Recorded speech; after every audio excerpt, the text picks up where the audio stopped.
자, 이번 시간에는 HR도에 대해서 얘기해 보겠습니다. 자, 해양학에서 수온연분도, 줄여서 TS도가 있었는데요. HR도는 항성의 특징을 알아보고 항성의 진화 경로를 추적하는데 굉장히 중요한 자료입니다. 그래서 여러분들이 이 그림을 이해하고 이것이 어떤 의미를 갖는지 그것을 기술할 수 있는 능력, 바로 그것이 이번 단원에서 굉장히 필요한 능력이라 할 수 있겠습니다. 자, HR도에 대해서는 이번 시간뿐만 아니라 항성에 대한 자료들을 설명하는 모든 영역에서 나올 수 있기 때문에 꼭 내용을 숙지하시기 바라겠습니다. 천체를 관측하는 기술은 시간이 지남에 따라 점점 발전하지요. 그래서 예전에는 수소 흡수선의 깊이와 비율을 보고 분광형만을 구분을 했었다면 이후에는 이 분광형들에 따라서 어느 별이 밝은지 또는 어느 별이 표면 온도가 높은지 이것에 대한 경향성을 발견하게 됩니다. 보통 분광형 O형별이 있고 분광형 M형별이 있었죠.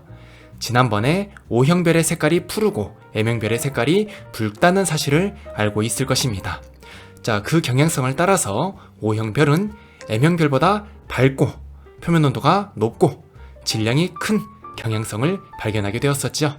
즉, 항성의 표면 온도와 광도 사이에 어떠한 관계가 있다라는 것을 설명할 수가 있었습니다. 그래서 가로축을 분광형 또는 표면 온도로 놓고 세로축을 광도 또는 절대 등급으로 놓은 다음에 별들을 이 그래프 안에 위치시키게 되었었죠.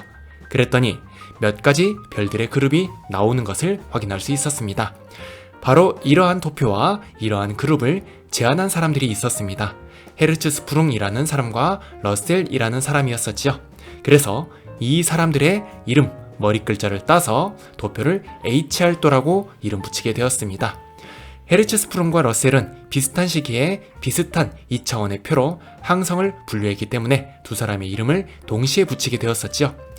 비슷한 예로 예전에는 허블 법칙이라고 불렀었는데 지금은 우주 팽창에 관한 법칙을 허블 르메트르 법칙이라고 부르고 있습니다. 자, 이것이 2020년 그 국제 천문학회에서 결정된 사항이다 보니까 여러분들의 교과서에는 아직 그 변경된 내용은 아닙니다. 자, 여기 나와 있는 표는 별들의 이름, 분광형, 절대 등급에 대한 정보를 나타낸 것입니다. 태양부터 해서 GJ687 등등 여러 별들이 있는데요. 가로축을 분광형, 세로축을 절대 등급으로 두었을 때 이런 별들의 위치는 어떠한 그 기준점을 가지며 특정한 경향성을 띠고 있었죠. 아마 여러분들이 시간이 되신다면, 그리고 내가 여러분들에게 수행평가로 안내한다면 이런 별들의 특징에 따라서 HR도 상에 위치시켜 보아라 라고 출제하거나 활동을 지정할 수 있었을 겁니다. 자, 다행인지 불행인지는 모르겠습니다. 이번에는 여러분들에게 그러한 활동들은 시키지 않았던 것 같습니다. 혹시 모르죠? 이 내용을 다음 해 쓰게 된다면 이런 활동들을 또 하게 만들 수도 있을 것 같습니다. 자, 아까 봤던 내용을 HR도 상에 나타낼 수 있는데요. 가로축을 분광형이라고 했습니다. 자, 그래서 O형별은 온도가 높고 M형별은 온도가 낮았었죠. 그러면 HR도 상에서 가로축으로 갈수록 여러분들이 알고 있는 X축으로 가면 갈수록 온도는 낮아지는 형태를 띱니다. 자, 여기서 나타내 보자면 이렇게 X방향으로 갈수록 온도가 낮아지는 특징을 가지고 있죠. 자, 반대로 밝기를 보겠습니다. 자, 밝기는 Y축 방향으로 갈수록 점점 증가하는 경향성을 띱니다. 자, 그러면 광도가 아니라 절대 등급을 가지고 나타낸다면 Y축 방향으로 갈수록 절대 등급의 숫자는 어떻게 될까요? 바로 작아지겠죠? 그래서 밝기인지 온도인지 분광형인지 절대 등급인지에 따라서 커지고 작아지는 경향성을 여러분들이 잘 판단하셔야 되겠습니다. 자, 아까 나온 표를 분광형과 밝기에 따라서 분류를 해봤더니 온도와 상관없이 광도가 큰 밝은 별의 집단이 존재하는 것을 알 수 있었습니다. 이러한 별을 하나로 묶어 큰 별, 한자로 거성이라고 하죠.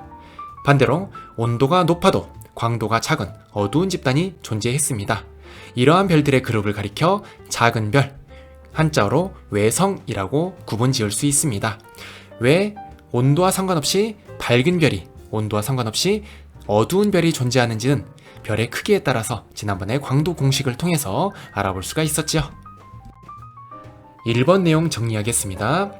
천체 관측 기술의 발달로 분광형 O형인 별이 M형별보다 밝고 표면 온도가 높고 질량이 큰 경향성을 발견하였습니다. 그래서 가로축을 분광형 또는 표면 온도, 세로축을 절대 등급 또는 광도로 놓고 항성의 위치를 표로 나타내 보았더니 몇 가지 별들의 그룹이 나오게 됩니다. 이렇게 별들을 분류하는 방식을 제안한 두 과학자의 이름을 따서 헤르츠스프룽 러셀도, 줄여서 HR도라는 이름을 붙이게 됩니다.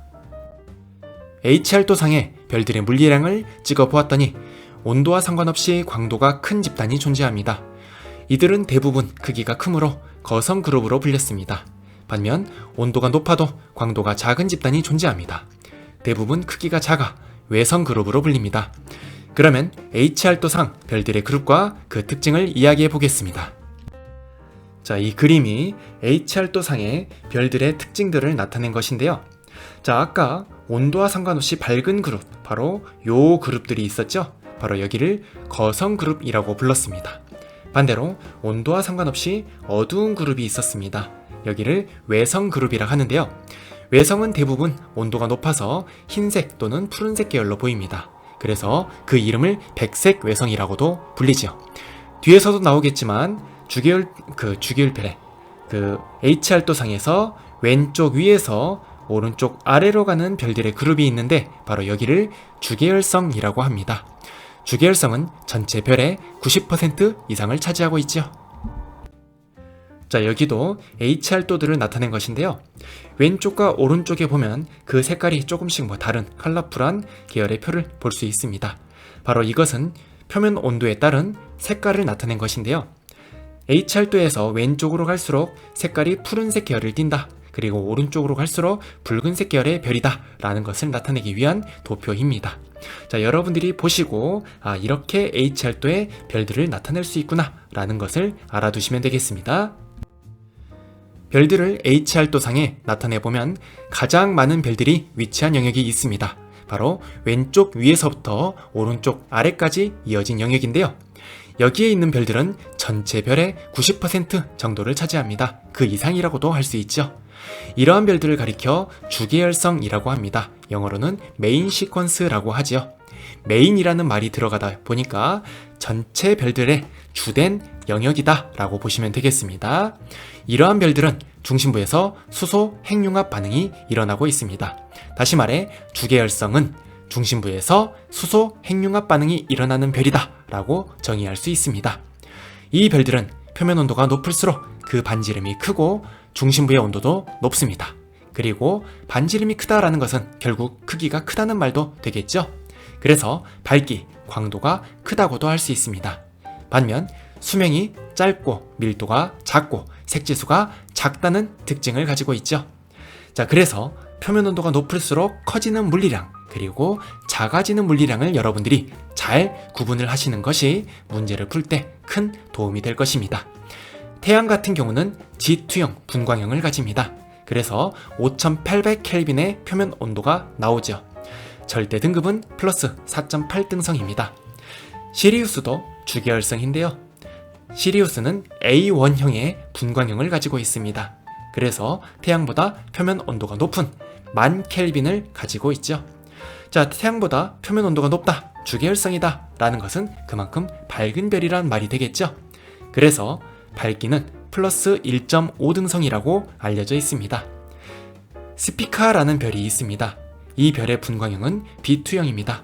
B2형 별이기 때문에 표면 온도는 28,000켈빈으로 태양보다 높습니다. 시리우스보다도 높지요. 그러면 밝기는 더 밝겠죠? 절대 등급으로 따지면 마이너스 3.6등성이 되겠습니다. 이처럼 주계열성에서는 표면 온도가 높을수록 그 밝기도 더 밝습니다.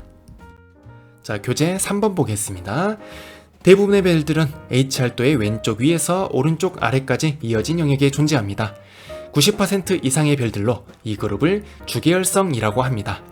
주계열성은 중심부에서 수소 핵융합 반응이 일어나며 이로 인한 폭발력과 중심으로 수축하려는 중력이 평형을 이루고 있습니다. 즉, 밖으로 나가려는 힘과 중심으로 끌어당기려는 힘이 같습니다. 이것을 정역학 평형 상태라고 하지요. 나가려는 힘과 끌어당기는 힘이 같기 때문에 크기와 온도가 일정한 상태를 유지하고 있습니다. 주계열성은 표면 온도가 높을수록 반지름이 크고 중심부의 온도가 높습니다. 또한 광도와 질량이 크지요. 반면 색지수와 수명은 표면 온도가 높을수록 작아지는 경향성을 띱니다. 자, 그래서 표면 온도가 높을수록 커지는 물리량, 작을수록 커지는 물리량, 이것을 잘 구분하셔야 되겠습니다. 태양은 G2형의 분광형으로 표면 온도는 5800켈빈입니다. 그리고 절대 등급은 플러스 4.8등성이지요. 푸른색 주계열성인 스피카는 B2형의 분광형이며 표면 온도는 태양보다 높습니다. 그리고 절대 등급은 태양보다 작습니다. 더 밝다는 얘기지요. HR도상에서 오른쪽 위에 존재하는 별들이 있습니다.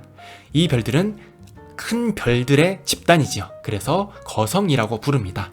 대표적으로 황소 자리에 알데바란, 목동 자리에 아크투루스라고 하는 별들입니다. 자, 모두 알파별로 굉장히 그 별자리 내에서 밝은 별입니다. 거성은 주계열성 이후에 진화 단계에 해당이 되며 중심부에서 수소 핵융합 반응이 일어나지 않습니다. 팽창하는 별이기 때문에 표면 온도가 낮아 우리가 봤을 때 붉게 보입니다. 그리고 대단히 큰 별이기 때문에 광도는 상대적으로 높습니다. 밝은 별입니다. 반지름이 이것보다 더 큰 별들이 있겠죠? 이것들은 거성을 뛰어넘었다라고 해서 초거성이라고 부릅니다. 대표적인 별로 베텔게우스나 안타레스와 같은 별들이 있습니다. 지난번에 얘기했던 오리온 자리 왼쪽 위에 밝게 빛나는 붉은색 별이 여기에 해당이 되지요. 거성이나 초거성 같은 경우 팽창하는 단계에서 보이는 별들이기 때문에 주계열성에 비해 그 밀도가 작다는 특징을 가지고 있습니다. 자, 여기에 보면 별들의 상대적 크기를 비교하는 것인데요. 태양 혹시 찾으셨을까요? 자, 태양은 여기에서 자, 요렇게 조그만하게 있습니다. 뭐 조그만하다고 해도 지구의 100배 이상의 반지름을 가진 별이죠. 자, 상대적으로 작다는 얘기입니다. 자, 그런데 아까 말했던 거성, 아크투루스나 알데바란 같은 별이 이렇게 위치하고 있죠. 자, 황소 자리의 알파별 중심에 있는 붉은색으로 빛나는 별이 알데바란입니다.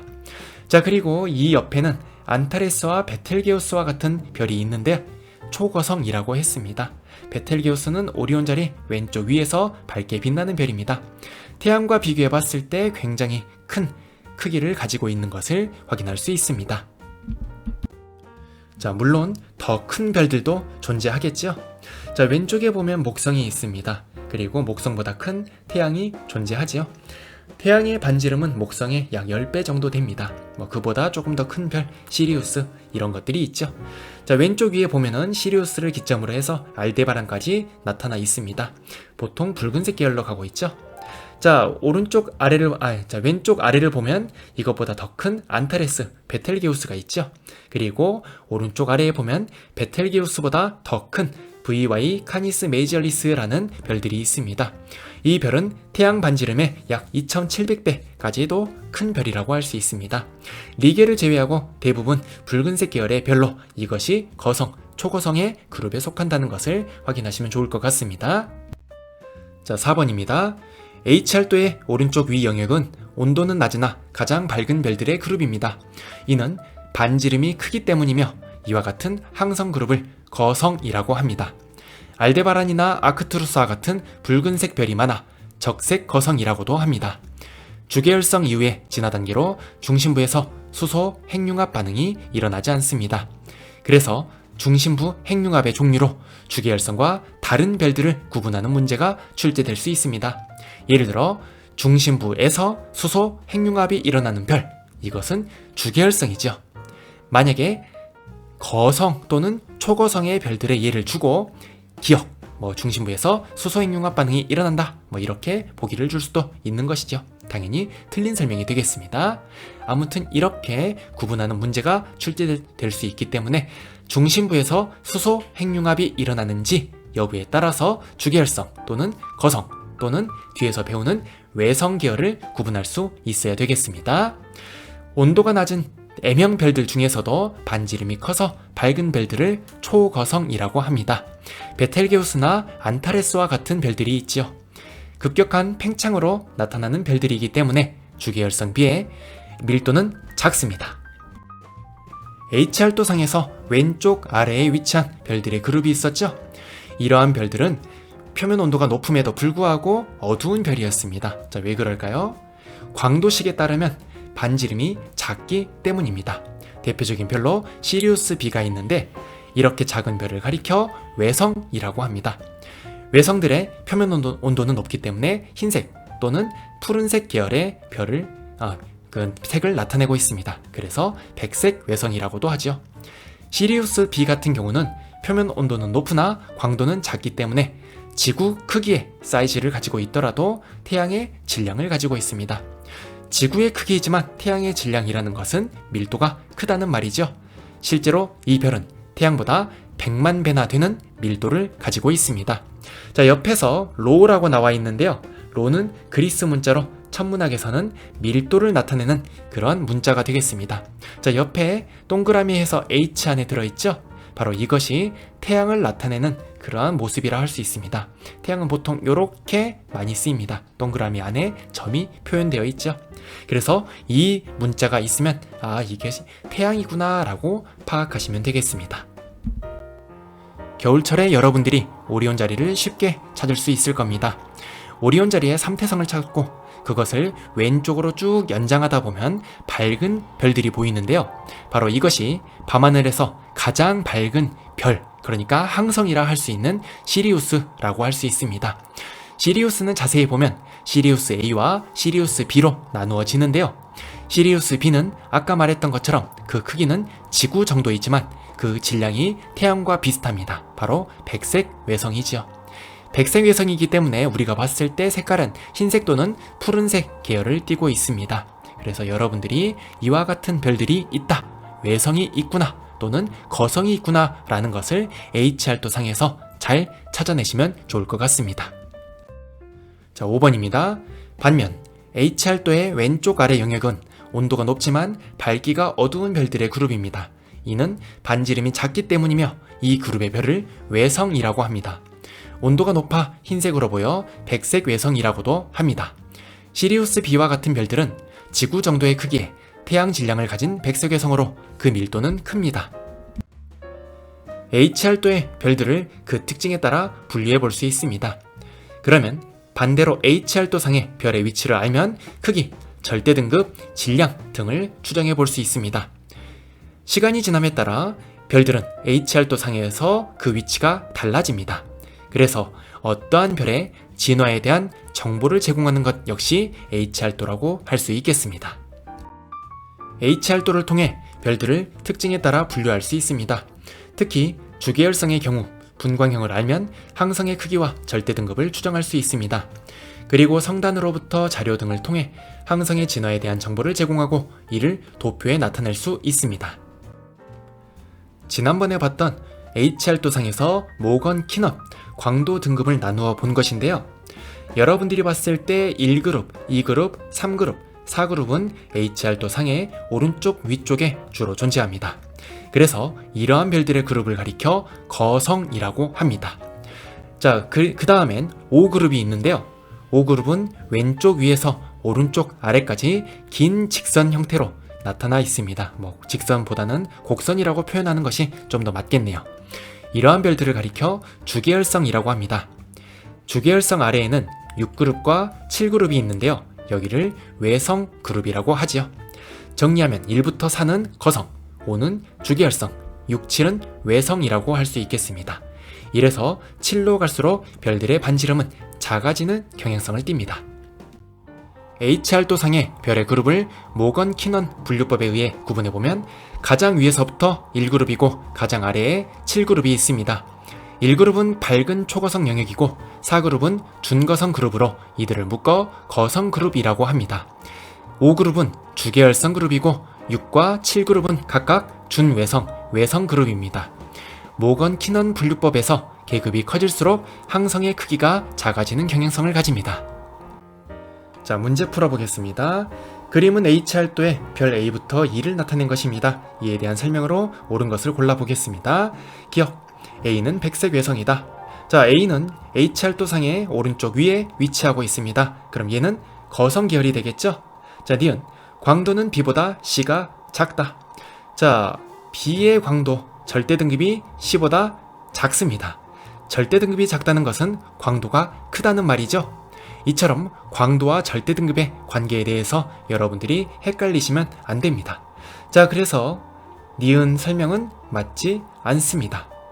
자, 니은은 맞는 설명이네요. C가 작다고 했네요. 자, 디귿 반지름은 D보다 E가 크다. D는 주계열성이고 E는 백색 외성입니다. 작은 별이란 얘기죠. 그러므로 반지름은 D가 E보다 큽니다. 자, 그래서 답은 니은 2번입니다. 자, 그림은 전갈 자리에 있는 세 별 기역, 니은, 디귿의 절대 등급과 분광형을 나는 H알도의 별의 집단을 나타낸 것입니다. 자, 기역별 보겠습니다. 절대 등급이 마이너스 3.5, 분광형은 B0네요.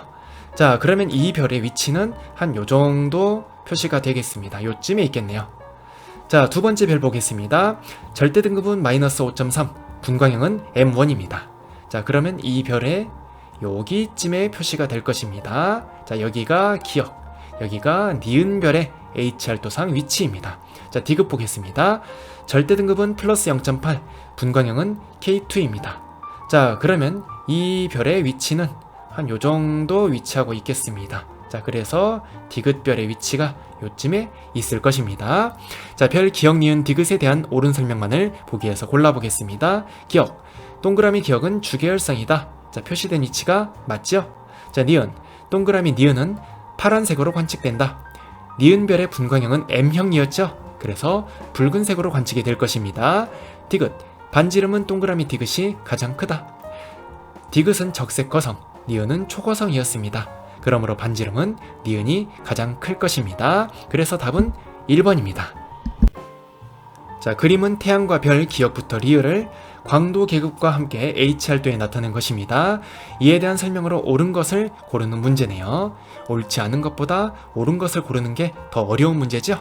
자, 먼저 H알도를 한번 파악해 보겠습니다. 자, 여기 1그룹은 거성입니다. 거성 중에서도 가장 높은 초거성이라고 할 수 있겠네요.